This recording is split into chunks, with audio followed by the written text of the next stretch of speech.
The Incredible Hulk Ultimate Destruction for Nintendo Gamecube, also available for PlayStation 2 and Xbox. The first one. Apparently the GameCube version is the worst of the bunch, so I've heard. I've not touched the other version, so I wouldn't know if that's actually the case. I could only go by what's available to me now, and this is it, so moving right along. Released in 2005 courtesy of Vivendi Universal and developers Radical Entertainment, the story of Incredible Hulk Ultimate Destruction can be summed up in 8 words. You're the Hulk. You smash things. The end. Okay, to be fair, there's the story of puny Bruce Banner and Doc Samson looking for a cure for Banner's problem, we shall call it. And spoilers, they don't find it, and Hulk still smashes, and that's all that matters. So, fuck the story. Hulk smash, that's what you expect, that's what you're promised, and guess what? That's exactly what you get. And holy balls, Ultimate Destruction is a smashing good time. I'm being serious, by the way, when I say screw the story. I spend more time roaming around the city being a public nuisance than I do trying to play any of the story missions or even the bonus missions, so that's all you're getting in terms of footage. Hulk smashing shit, and that's it. If this were all the game had to offer, I'd be totally satisfied. So you play as the Hulk. You smash things. That's it. There's no puny Banner to control at any point in the game. There's...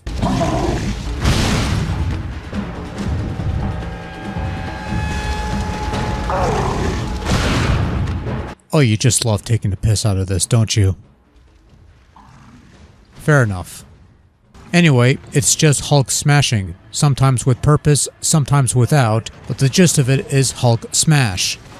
And I, for one, am satisfied with Hulk smash. And Ultimate Destruction is one of those free-roaming, open-ended sandbox games where you could roam around town and later the Badlands, which is less fun, but in either case, you could seek out side missions highlighted on the map, or perhaps even the occasional story mission to move the story forward and unlock more of the game. The Badlands, for example, a barren world with a small town on the side and a bunch of cliffs on the other side, is a barren world that's open to you later on, and there's collectible comic books scattered throughout the game that will enable cheats and alternate costumes you can unlock via password, which are available online if you know where to look, but only function when the corresponding comic book cover has been uncovered, which is an oddly effective means of discouraging flat-out cheating and forcing players to sit through the mundane story missions. Because when it comes to those missions, those are a little more of a mixed bag. The main story missions are the important ones, obviously, as clearing those unlock more moves to be purchased and opens up more optional missions. Missions vary from fetch quests, destroying things, fighting bosses, protecting things, and such. The side missions, which are totally optional, play out more like little mini-games that you play and you earn more smash points based on how well you do. Smash points are also earned by collecting collectibles and doing the whole smashing thing, which is where Hulk is usually good at. The missions are there for those who want them and for those who want to collect stuff, but you know, Hulk smash and all that jazz. And it's the smashing where Ultimate Destruction's real fun resides in. Cars, trees, small structures, giant gorillas, cows, other foes, maybe the occasional building. Essentially anything that can be locked on with the left trigger is something you could smash, either with your various moves or whatever makeshift weapons you'll concoct from the scrap you'll come across.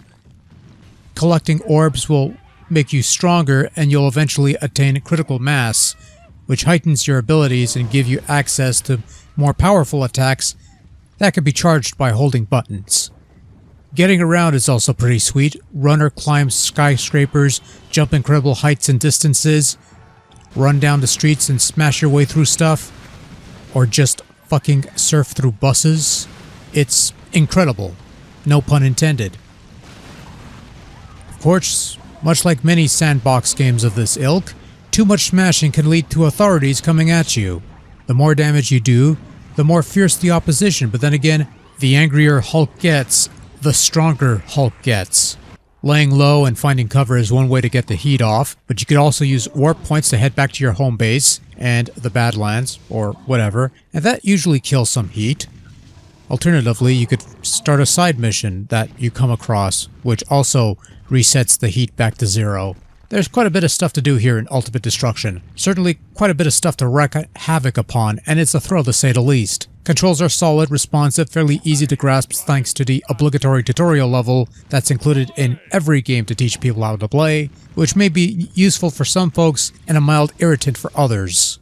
Ultimate Destruction's graphical prowess sits well within average fair territory. It's not the prettiest thing you'll come across, but at the very least, it looks the part. You can recognize the Hulk and some of his usual menagerie. The various cityscapes and desert terrain look perfectly fine for what is essentially destructive fodder and background elements, and the action runs at a decent pace, though there are times where the frame rate will chug whenever there's too much going on. Probably a GameCube issue, maybe it's an issue all across the board, I don't know. I just know what I see, and the cutscenes of pre-rendered FMVs are adequate looking, typical stock for the day. And with CGI rendered full motion video, there is inevitably voice acting. And there's some name power behind some of these voices, notably Neil McDonough as Dr. Bruce Banner reprising the role from the short-lived Hulk animated series from '96, and that is actually a nice little touch and a cool little thing that he's able to reprise the role that he had from like way back when. Also, Ron Perlman is in this, and a whole bunch of other people whose names I don't recall.